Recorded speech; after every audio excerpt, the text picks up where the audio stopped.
मेरा नाम अविनाश कुमार हुआ। आज हम लोग पार्ट्स ऑफ स्पीच के बारे में पढ़ेंगे। देखिए, किसको कहते हैं पार्ट्स ऑफ स्पीच? सभी प्रकार के वाक्यों में उपयोग किए जाने वाले शब्द उनके कार्यों के आधार पर विभाजित करना पार्ट्स ऑफ स्पीच कहलाता है। जैसा कि आप लोग जानते हैं, पार्ट्स ऑफ स्पीच के 8 काइंड होते हैं, जिसमें पहला काइंड है नाउन। नाउन का मतलब होता है संज्ञा। अब देखिए, संज्ञा किसे कहते हैं? वह सभी शब्द जो किसी भी नाम, स्थान, व्यक्ति, वस्तु को प्रकट करता है उसे संज्ञा कहते हैं। दूसरा इसका काइंड है प्रोनाउन। प्रोनाउन को हिंदी में कहते हैं सर्वनाम। इसका देखिए परिभाषा क्या होता है? संज्ञा के स्थान पर प्रयुक्त होने वाले शब्दों सर्वनाम कहते हैं। तीसरा काइंड इसका ये है एडजेक्टिव। एडजेक्टिव को हिंदी में कहते हैं विशेषण। विशेषण का परिभाषा देखिए, वे शब्द जो संज्ञा या सर्वनाम की विशेषता बताते हैं विशेषण कहलाते हैं। अब हम लोग चौथा काइंड के बारे में पढ़ेंगे, वर्ब।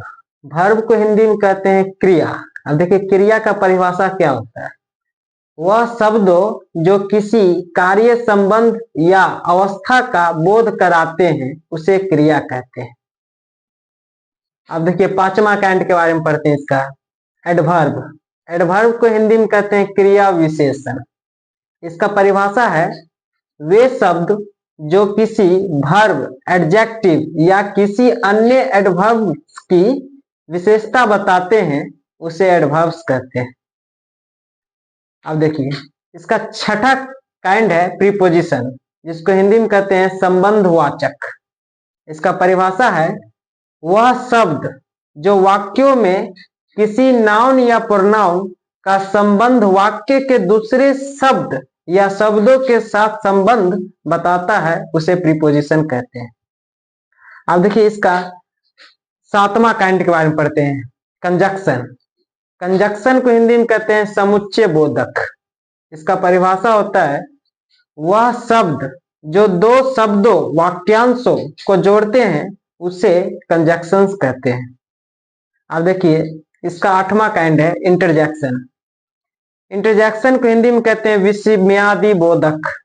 इसका परिभाषा होता है, वह शब्द जो अचानक घटना को व्यक्त करता है उसे इंटरजेक्शन कहते हैं।